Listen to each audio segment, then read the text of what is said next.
floating between borders, or perhaps an earth without borders. The cultural geographer Dennis Cosgrove, he treats the modern airport as a poetic metaphor, as something that exemplifies our modern world's unboundedness, flexibility, or mobility. He wrote that if the erasure of conventional boundaries is the most salient spatial feature of the late 20th century, then the airport may be taken as its most perfect expression.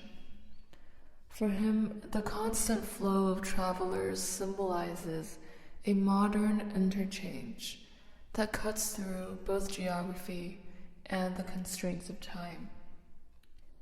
However, his observations are merely aesthetic and fail to address the reality of conflict. In today's world, it's pure fantasy to say that airports blur national identities and social hierarchies. The airport is the very site of hyper-surveillance and security checkpoints. In today's pandemic, that feels more true than ever before. Not every traveling body is mobile in the same way because of political and legal boundaries. On a more tactile level, the formation of these geopolitical borders has never been more pronounced and immediate, and the agenda has been pushed to extremes during the wave of global illness that has left people stratified, enclosed in borders, denied visas, or kept out from one country to another. This pandemic has been used as a justification for countries to advance anti-migrant policies. For example, border closures and temporary halts on administering asylum claims have made it impossible for refugees fleeing conflict areas to evacuate and seek asylum. Further, new asylum claims cannot be registered in countries like Italy, where immigration offices have been reassigned for emergency COVID-related duties, and governments are taking advantage of the crisis to push through legally dubious hardline migration policies that are not justified by public health concerns. Harold Alder said that the imagination of open borders is a faint, amorphous image arising on a distant horizon where the concrete terms of what an open borders would look like is not yet discernible. However, open border politics are already practiced by migrants and activists on a daily basis, and are not utopian, but part of an ongoing struggle for change.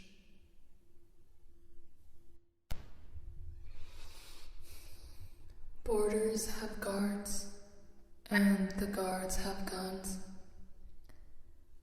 The modern practice of border fluidity by migrants is heavily policed. Some bodies are regarded as a carrier of disease, while other trusted bodies, complete with legal citizenship or a valid passport, pass. What constitutes a quote-unquote trusted body versus a distrusted body in tightening national borders? It's a matter of chance.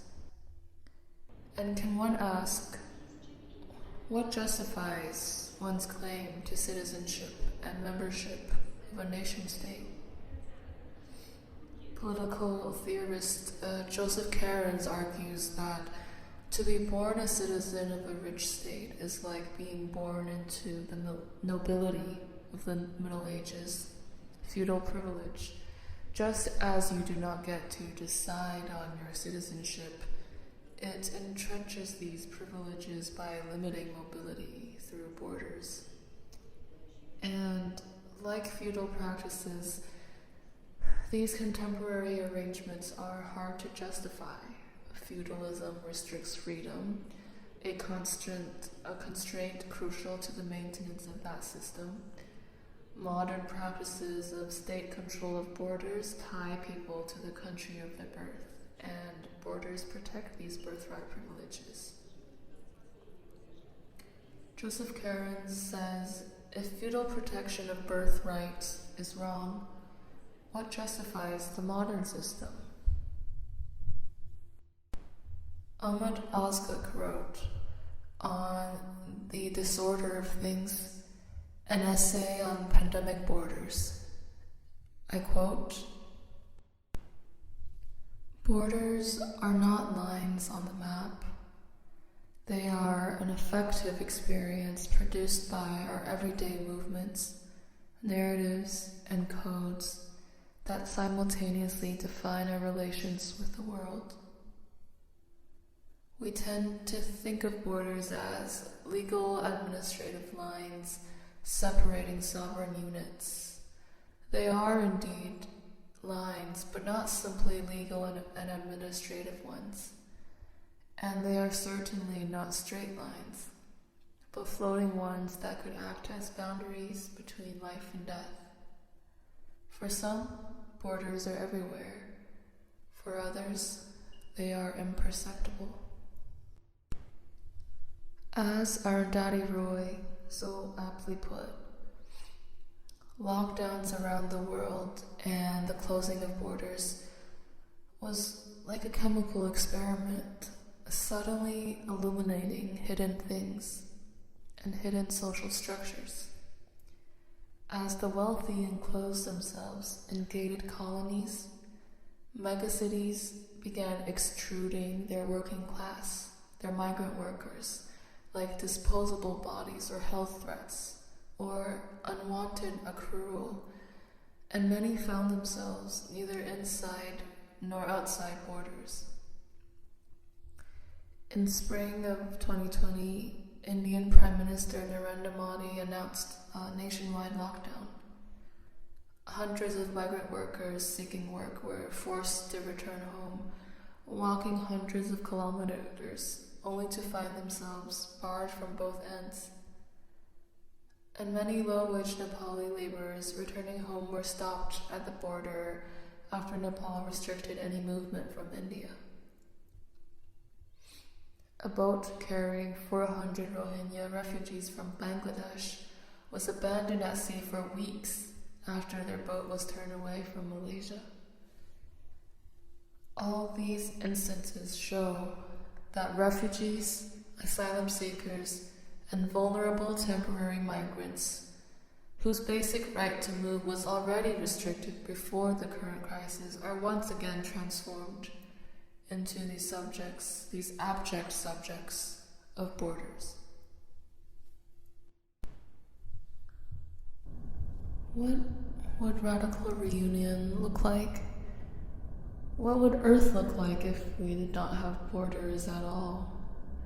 If we could travel freely from one place to another, where nobody is a foreigner, where nobody is inside nor outside?